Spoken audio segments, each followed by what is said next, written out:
하나님은 예배를 받으시는 하나님이십니다. 인간은 하나님께 예배를 드림으로써 자신의 존재를 규정해야 합니다. 그리스도인은 살아계신 하나님께 예배 드림으로써 자신이 그리스도임을 증명하는 것입니다. 왜냐하면 하나님께서는 구원받은 성도들을 예배자로 부르시고 세우셨기 때문입니다. 예배가 그럼 뭐냐? 예배에 대해서 우리가 좀 오늘 말씀을 하려고 그러는데, 예배는 우리의 예배를 받으시는 분은 구원자이신 하나님이십니다. 사람이 예배를 받는 것이 아니라 하나님이 예배를 받으시죠. 그래서 예수님을 구주로 믿고 영접하여 죄와 사망에서 구원받아 하나님의 자녀가 된 사람은, 모든 사람들은 예배자로 살아가게 되어 있습니다. 좀 더 구체적으로 그걸 말씀을 드리면, 예배는 뭐냐면 예배를 받으시는 분은 하나님이시라는 것이죠.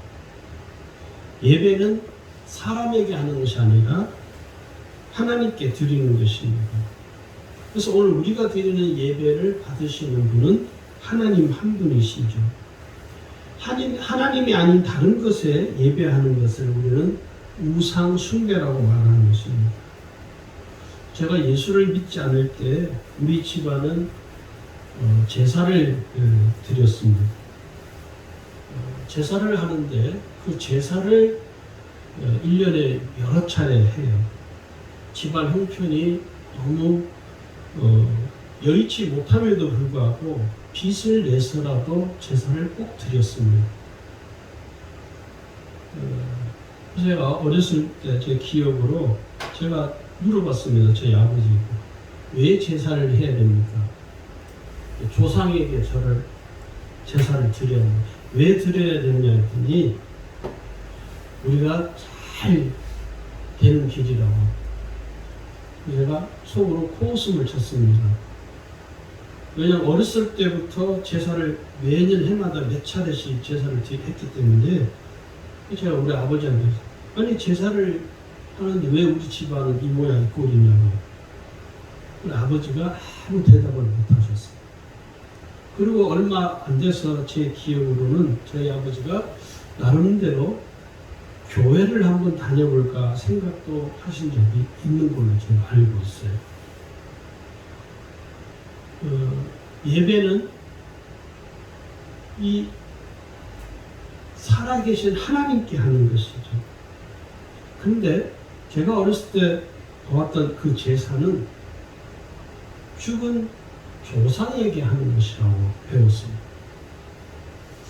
그런데 그 죽은 조상은 제사를 드리면 집안이 잘 되고 번성하게 되어 있는데 그렇지 않은 거예요. 그래서 제가 예수를 믿고 난 이후에 가장 저 개인적으로 좋았던 게 뭐냐면 제사를 더 이상 지내지 않아도 된다는 사실이에요. 교회를 나가고 신앙을 제가 이제 깨닫게 되면서 하나님이 아닌 다른 우상에게는 절을 해서는 안 된다는 것을 성경을 통해서 깨달으면서 제사 지내는 것을 얼마나, 제사 지내지 않는 것이 얼마나 그렇게 저를 자유롭게 하는지 지금도 생각해 보면 참 감사한 일이죠. 그런데 우리가 이 예배에 대한 표현이 참 잘못되어 있는 게 있습니다.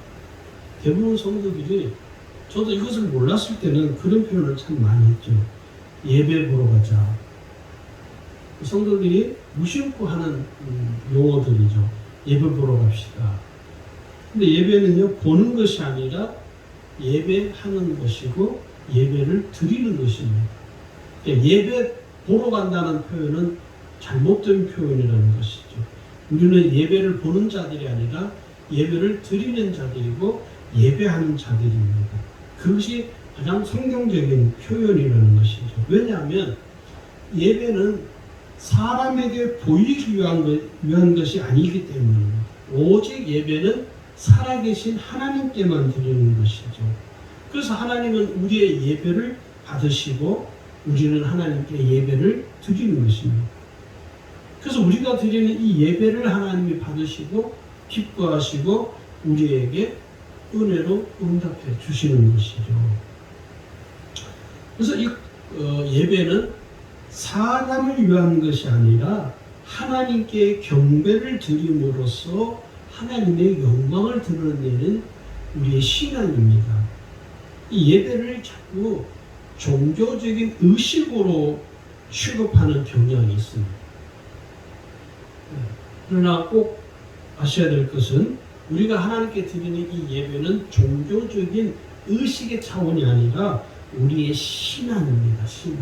하나님께 우리의 신앙을 드림으로써 하나님께 우리의 신앙을 나타냄으로써 하나님을 경배하고 하나님의 영광이 드러나는 것이 예배이다 하는 것이죠. 그럼 예배는 무엇인가? 두 번째는 예배자는요 구원받은 성도들을 말하는 것입니다. 그러니까 우리는 예배자이죠. 오늘 성경은 말하기를 요한복음 4장에서 하나님은 우리를 예배자로 세우셨다 그렇게 말씀을 하죠. 거기 보면 4장 23절에 보면 아버지께 참으로 예배하는 자들은 신령과 진정으로 예배할 때가 오나니 곧 이때라 아버지께서는 이렇게 자기에게 예배하는 자를 찾으십니다. 오늘 하나님이 찾으시는 예배자는 어떤 사람이냐? 신령과 진정으로 예배하는 자, 곧 그리스도인들을 의미하는 것이죠. 그러면서 이 예배와 삶을 동일시하는 것입니다. 예배가 삶이 되고 삶이 예배가 되는 삶, 이것이 오늘 그리스도인들이 지내야 될 예배에 대한 태도라는 것이죠. 그 다음에 세 번째 예배는요 신앙 고백입니다. 내가 하나님께 예배를 드림으로써 나의 신앙을 하나님께 고백하는 것이죠. 하나님이 그 신앙을 보기를 원하시거든요. 하나님은요 오늘 우리의 신앙을 예배를 통해서 보기를 원합니다. 내가 예배 드리는 것을 등한시하는 것은요 하나님께 나의 신앙을 보이는 것을 싫어하고 꺼리는 것이죠. 이 행위가 얼마나 하나님 앞에 적대적인 행위인가를 우리가 알아야 됩니다. 제가 전도사로 청소년들을 가르칠 때 부모들이 와서 하소연을 하는 게 그 전사님 우리 아이가 예배 드리는 것을 그렇게 소홀히 한다고, 예배 드리는 것을 마음을 다하지 않는다. 그게 왜 그래요? 그 부모들이 그것 때문에 경노하고 막 그 자식들을 해와요 분노하는 이유가 뭐냐면 하나님을 예배하는 그 신앙이 없기 때문에, 하나님께 자기의 신앙을 고백하지 않는 그것 때문에 부모들이 분노를 하는 거예요. 그러면서 어떤 부모는 그러시더라고요. 전사님, 우리 아이한테 어떻게 해도 괜찮다고. 또 패서라도 괜찮으니까 우리 아이가 하나님께 예배 드리는 것 하나만큼은 제대로 할 수 있도록 우리 아이를 가르쳐달라고. 그런 부모님도 계셔요. 그 부모가 왜 그렇게 할 수밖에 없냐면 예배가 얼마나 중요한가, 얼마나 중요한 신앙인가를 알기 때문이에요. 근데 그 자녀들이 지금은 나이가 이제 30이 넘고 30 중반 이렇게 넘은 40대 초반 된 아이들이에요. 어떤 아이는 목사가 되기도 하고 어떤 아이는 또 그 교회 집사가 돼서 교회를 열심히 섬기기도 하는 걸 볼 때마다 그래서 제가 그 아이들에게 늘 강조했던 게 뭐냐면 예배에 대해서 그렇게 잔소리하듯이 계속 가르쳤던 것 같아요. 왜냐? 예배는 신앙 고백이기 때문에 그렇습니다. 두 번째는요, 우리가 예배를 그러면 어떻게 드려야 되는가 하는 문제입니다. 우리가 예배를 드림에 있어서 우리가 예배를 드리는 우리 자신이 이 예배를 드리는 태도에 대해서 깨닫지 못하게 되면요, 우리는 여전히 우상에게 절을 하듯 마치 제사를 지낸 것처럼 예배를 대할 수가 있거든요. 우리가 알아야 될 것은 우리가 예수 믿지 않을 때 드리는 그 제사와 하나님께 드린 예배는요, 비교 자체가 안 됩니다. 우리가 그것을 잘 깨달아야 됩니다.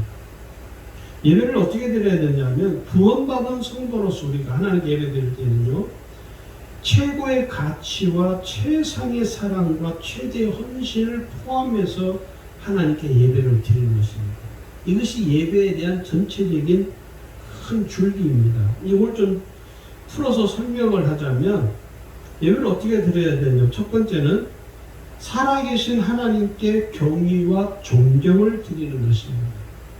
하나님을 경외하는 경외심을 가지고 최상의 존경을 드리는 것이 바로 예배입니다. 그래서 구원받은 오늘 저와 여러분은요, 예배자로 살아가는 것이죠. 예배자로 산다는 이 말은 하나님께 나의 삶을 통해서 최고의 경외심과 존경심을 드리는 것, 이것이 오늘 우리가 하나님께 드려야 될 우리의 예배에 대한 태도이라 하는 것이죠. 두 번째는요, 예배는요, 마음의 중심을 다해서 믿음으로 드리는 것입니다. 하나님께서는 마음의 중심을 다하여 온전한 믿음으로 드리는 예배를 받으시거든요. 그렇지 못한 예배는 하나님은 받지 않습니다. 우리가 잘 아는 것처럼 가인과 아벨의 예배를 우리는 늘 비교를 하죠. 그 가인과 아벨을 예배를 통해서 우리가 깨닫는 게 뭡니까? 두 사람이 동일한 예배를 드렸지만 하나님은 가인의 예배는 안 받으셨다. 아벨의 예배는 받으셨죠. 그 왜 그럴까요? 가인은 믿음으로 드리지 아니했고 아벨은 믿음을 다하여 믿음으로 드렸다는 것은요, 전심을 다하여 드렸다는 것이죠. 온 마음을 다 쏟아서 하나님께 예배를 드렸다. 그래서 하나님께서는요, 마음의 중심이 없고 믿음이 없는 형식적인 예배를 가장 싫어합니다. 마음은 저 다른 데가 있고, 생각은 다른 데가 있면서 그냥 몸만 앉아있는 그 예배, 그걸 우리는 형식적인 예배라고 말하는 것이죠. 또 하나님께 드리는 예배인데도 불구하고 하나님께 드리는 예배라기보다는 사람들을 위한 형식적인 예배가 있습니다. 다시 말해서 사람들이 더 돋보이는 예배가 있어요. 사람을 위한 예배.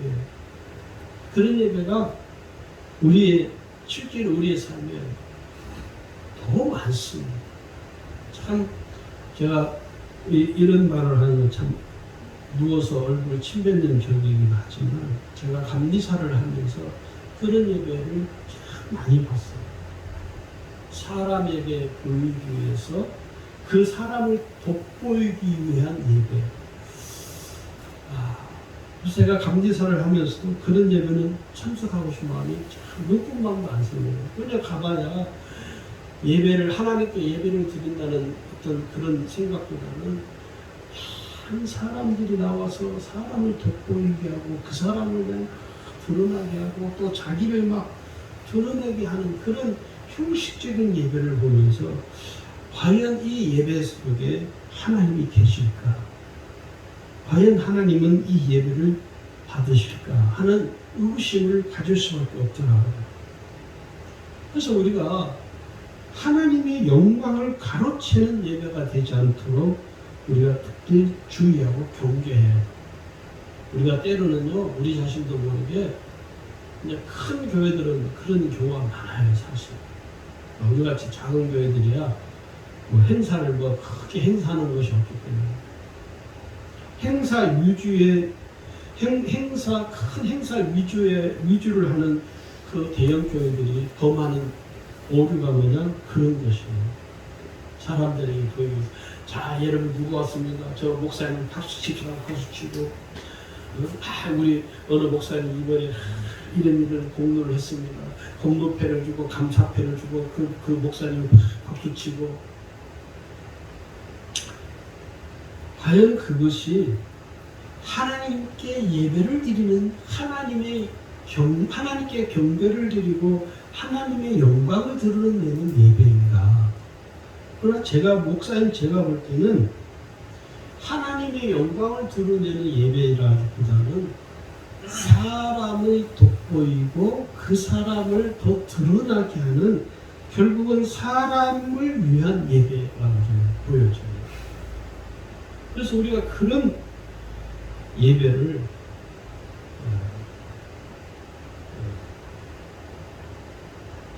추구해서는 안 됩니다. 오직 하나님께 영광을 받으시는 예배. 사람은 철저히 엄대간데 없이 사람의 모습은 사라지고 오직 하나님만 높임을 받는 예배가 되도록 우리가 항상 주의하고 경계해야 된다 하는 것이죠. 세 번째는요, 예배는 하나님의 은혜를 경험하게 되어 있습니다. 오늘 우리가 하나님께 예배를 드림으로써 예배를 통해서 하나님 우리에게 뭘 주시냐면 은혜를 주셔요. 그래서 이 예배를 통해서 주시는 하나님의 은혜를 알지 못하고 깨닫지 못하는 성도들은요, 예배를 소홀히 하죠. 그러나 예배를 통해서 주시는 하나님의 은혜를 귀하게 여기는 성도들은요, 예배를 귀하게 여깁니다. 아주 소중하게 여기죠. 그래서 예배 드리는 것에 대해서 사모하고 또 예배 드리는 것을 흠모할 수밖에 없는 것이 왜요? 하나님이 예배를 통해서 주신 은혜가 있기 때문에 그렇습니다. 그 다음에 네 번째는요, 예배는 하나님께 나의 삶의 초점을 맞추는 것입니다. 저는 이게 참 중요하다고 여겨져요. 오늘 예배의 본질이기도 합니다. 예배는 나의 삶의 초점을 하나님께 맞추는 거예요. 하나님께 내가 예배를 드림으로써 세상으로 맞춰져 있던 나의 삶의 초점이 하나님께 나의 삶의 초점으로 바뀌는 거예요. 그래서 우리가 매주 예배를 드리고 주일 예배 드리고 수요 예배를 드리는 이유가 뭡니까? 내가 세상의 삶의 초점으로 맞춰져 있던 것이 예배를 통해서 하나님께 나의 삶의 초점을 다시 교정하는 것입니다. 우리가 카메라 찍을 때는 그렇잖아요. 초점이 안 맞으면 어떻게 됩니까? 사진이 안 나와요. 사격 선수가 그 사격을 할 때 초점이 맞지 않으면 관역을 정확하게 조준할 수가 없습니다. 이번에 우리가 도쿄올림픽을 보면서 많은 국민들이 흥분하고 박수쳤던 그 경기가 있잖아요. 양궁이죠, 양궁. 그 양궁을 보면 해설자가 계속해서 0점을 맞춰야 된다. 그 말이 뭐냐면 초점을 잘 맞춰야, 0점에 맞춰야 그 관역의 표준에 그 관역을 조절할 수 있다는 거예요. 그게 잘 맞춰지니까 선수들이 어때요? 10점을, 만점을 맞추죠. 근데 그것이 맞춰지지 않으면요, 어떤 다른 나라 선수들은 5점을 맞추는 선수도 있고, 오늘 우리의 신앙도 똑같습니다. 나의 삶의 초점이 하나님께 맞춰지지 않고 세상에 맞춰져 있기 때문에 여전히 우리는 계속해서 하나님이 기뻐하시는 삶보다는 세상을 쫓아갈 수밖에 없는 거죠. 그래서 자꾸 우리의 삶의 어떤 태도나 우리의 삶의 모습들이 나는 성도답게 그리스도인답게 살고 싶은데 안 되는 거예요. 그거 왜 안 되느냐? 내 삶의 초점이 하나님께 맞춰져 있지 않고 세상에 맞춰져 있다 보니까 그리스도인다는 삶을 우리가 살아갈 수 없는 거죠. 그래서 오늘 우리는 예배를 통해서 내 삶의 초점을 하나님께 맞추는 것입니다. 예배에 대한 여러 가지 오늘 말씀을 제가 드리면서 제가 이 글을 좀 써봤습니다. 간략 좀 축약을 했는데, 우리가 하나님께 예배 드리기 위해 함께 모였을 때 우리는 하나님으로부터 무엇을 얻어낼까 하는 것이 아니라 무엇을 드릴까 하는 것에 초점을 맞춰야 한다. 예배는 하나님께 간절히 드리고자 하는 간절한 믿음의 소원이다. 그리고 그것은 우리 자신, 우리의 마음의 태도 및 우리의 소유물을 드리는 것을 포함합니다. 이게 예배에 대한 정리입니다. 마지막으로 여러분, 오늘 서두에서 말씀드린 것처럼 하나님은 예배를 통해서 우리에게 은혜를 주셔요. 어떤 은혜를 주시냐? 첫 번째가요, 하나님을 만나는 은혜를 주십니다. 아니, 하나님 만나는데 뭘 또 만나냐고. 어떤 분이 하나님 한 번 만나면 되는 아니요. 하나님 한 번 만나면 그냥 여러분 가족이 서로 한 번 만나고 끝납니까? 오늘도 만나고 내일도 만나고 가족이요. 집에 이제 저녁이 되면 다 모이잖아요. 다 만나는 거죠. 그리고 아침에는 또 다 흩어지잖아요. 서로 헤어지죠. 각자의 일이 있고 각자의 삶의 터전이 있기 때문에 또 각자가 있는 생활의 터전으로 가죠. 그리고 또 다시 저녁이 되면 또 가족들을 만나는 거예요. 똑같습니다. 우리가 하나님 만나는 것도요. 한 번 만나고 끝나는 것이 아니라 우리는 계속적으로 지속적으로 하나님을 만나요. 그럼 어떻게 만나느냐? 예배를 통해서 하나님을 만나는 것이죠. 그래서 예배는요. 하나님의 임재가 있는 것입니다. 하나님이 함께하는 것이죠. 두 번째는요. 하나님을 아주 구별된 삶을 살기 위함입니다. 예배는 오늘 구원받은 우리가 거룩하신 하나님께 나아가는 구별된 삶을 살아가도록 하는 신앙입니다. 그래서 우리가 예배를 통해서 하나님께 나아감으로 인해서 우리가 세상과 구별된 삶을 우리가 추구하는 것이에요. 예배를 통해서 거룩하신 하나님 만나잖아요. 예배를 통해서. 그래서 우리가 다짐하는 뭡니까? 내가 이 거룩하신 하나님과 세상과 구별된 삶을 사는 거지. 내가 거룩하신 하나님의 자녀답게 거룩함으로 살아야지. 우리 자신을 항상 구별하는 거예요. 우리가 세상에서 예수 안 믿는 사람과 뒤섞여서 살잖아요. 섞여서 살거든요. 근데 같이 함께 섞여 살면서 우리가 세상과 똑같이 세상 사람들과 똑같이 죄짓고 똑같이 한다면 그 사람은 굳이 구별된 삶을 산다고 말할 수 없는 것이죠. 그래서 우리가 예배를 통해서 내가 구별된 삶을 살기 위해서 하나님 앞에 예배를 드리는 것입니다. 그리고 세 번째는 하나님의 은혜에 감사하기 위해서 예배를 드리는 것입니다. 그래서 우리가 하나님께 드리는 예배에서 가장 중요한 키포인트가 뭐냐면 감사가 빠지면 안 돼요. 항상 감사로 예배를 드려야 한다는 거예요. 시편 50편 23절에 말씀하죠. 감사로 제사를 드리는 자가 나를 영화롭게 하나니 그의 행위를 옳게 하는 자에게 내가 하나님의 구원을 보이리라. 우리가 하나님께 감사함으로 예배하는 것입니다. 마지막으로 내 삶의 중심을 다해서 드리는 것입니다. 예배는 내 생명보다 더 귀한 것입니다. 왜냐하면 하나님을 만나는 하나님의 임재를 경험하기 때문이죠. 그래서 하나님께서는요, 삶의 중심을 다해서 예배 드리는 성도들을 축복하십니다. 아브라함이요, 하나님으로부터 어마어마한 축복을 받을 수밖에 없는 이유가 있잖아요. 그게 뭐냐면 자신의 삶의 중심을 다해서 드렸다는 거예요. 그 삶의 중심이 뭡니까? 자기 아들을 하나님께 제물로 바쳤어요. 번제물로. 그게 삶의 중심을 다하는 것이죠. 삶의 중심을 다하여 예배드리는 그 아브라함을 하나님의 축복 안 할 수가 없죠. 오늘 시대도 지금 시대에도 동일합니다. 내가 드리는 예배가 내 삶의 중심을 다하여서 하나님께 예배를 드리는가? 그렇지 않은가를 보면 내가 하나님으로부터 축복을 받을 수 있나 받을 수 없는가를 알 수 있다는 거예요. 오늘 저와 여러분이 하나님께 예배를 드릴 때 내 삶의 중심을 다해서 드릴 수 있기를 주의 이름으로 축원합니다.